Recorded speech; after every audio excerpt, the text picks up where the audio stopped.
All right, what's going on, guys? T Torres back here for another video.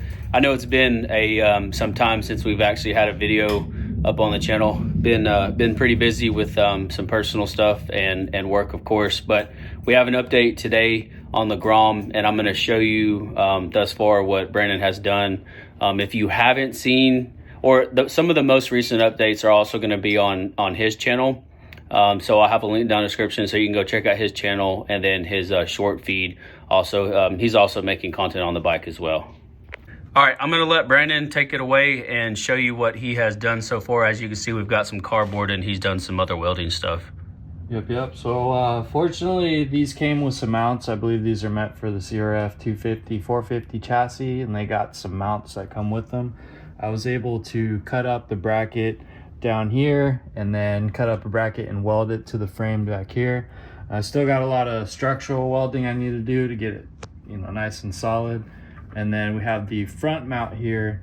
We just got some cardboard right now, some templates. That way I can cut these out later in steel. But I think this is going to be the final design. So a whole cradle that comes down here. Then I can make some mounts off of this to attach the battery here. We still got to figure out where to mount the radiator. As you can see, it's all water cooled. And then of course we have the controller already mounted under the gas tank. Gas tank is completely cut in half and gutted. And then from there, we just got to figure out where to mount stuff like the water pump. We got the temp sensor, run all the water lines, all that good stuff. And then from there, we're going to try to keep the stock electronics on the Grom as well. So like all the hand controls, the front and rear lights, all that good stuff. Try to integrate it into the existing harness for the plug and play kit. And then we may or may not be using this controller. Brandon has an idea of wanting to push a different controller to get some more RPMs out of it. More phase amps. Yeah, more phase amps. Get there faster. And then some other stuff that's already in, that's obviously not on the bike. We got the lowering spring with the lowering connector. I've got the 2-inch progressive front fork drop. I've got the EBC pads and rotors are in. And then I'm waiting on the swing arm extension. That was on back order. So thus far, this is what we've gotten to. If you have any comments on where you think we should mount the radiator, comment down below. Just remember, we got to mount the radiator. We still got to have the fans and then the cooling hoses that go to it. And then I was thinking maybe have it mounted up like the Kataka oil cooler is, but I don't know if we'll still be able to utilize full lock once we have the radiator with the fans. And then the actual radiator that it comes with is a little bit longer in terms of the actual cooler itself. All right, so touch more on the radiator situation. So we got a pretty big radiator, and then we got some beefy fans. So obviously this thing's gonna be pretty thick. And obviously we want it up front for airflow. The fans are gonna do a lot of work as well, but where we're thinking is maybe something on the forks, behind the forks, on the frame. The only deal is we're gonna need a huge freaking battery, big 96 volt. We want some range with it. That way we can do more than 2 pulls at a time. So this is gonna be the trouble, is if we mount it here, we don't have much room. We don't really want to cut into our battery size because of that fan. So we've got to come up with some trickery on how we can still maximize the airflow through the radiator, but also still maximize the biggest 96 volt battery we can get. We just don't want it to look ugly.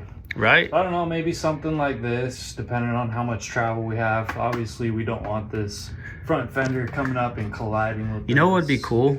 Like the old school, like 80s Corollas, they have the oil cooler in the front bumper and the hoses come out around it. I think that would look sick, but I don't know how we could do that with the Grom. Yeah, definitely want to make it look presentable, pretty, and not just thrown on there. So. What insight do you have on the controller? What were you thinking of other possibilities besides a controller or a far driver? Yeah. So this is a 96 volt. It's 400 amp, 1000 phase, and generally it's like mid-tier controller. You can get a far driver, like a race performance one that you know, can do 1800 phase amps, which is most likely what we're going to want to do. We're going to want as much torque to get us to that top speed, then let the field weakening take over and really stretch it out. So it just depends. Once we get it all hooked up, we'll see how this thing does. We can get a larger FAR driver, you know, whip up some mounts real quick. They still make them water cooled, so we can plug our water cooling into a FAR driver if we need to do that. Maybe go VESC, it just depends. We just want to get as much RPM out of this thing as possible and really push as much torque as we can to get us to that top speed. So yeah, it's all going to be a process. Once we get hooked up, we'll find out. So that is pretty much the majority of the update. You know, we've pretty much, I've pretty much taken up a majority of Brandon's garage. Just came over, delivered the fairing and plastic pieces so he can kind of get everything somewhat mocked up and see what we're working with. But thus far, this is where we're at. All right. Thanks, brother. Oh yeah, brother. All right, so if you guys are new here and you're interested in, you know, watching some more progress on this build, like I said, we'll have a link down in the description to Brandon's channel. He's also making content and some short stuff. So make sure you go check that out and hit the subscribe button for him. But like I said, if you're new here, hit that subscribe button, turn on your post notifications, leave this video a big thumbs up. Even if you didn't like today's video, leave it a big thumbs up, and I'll catch y'all in the next video. Peace.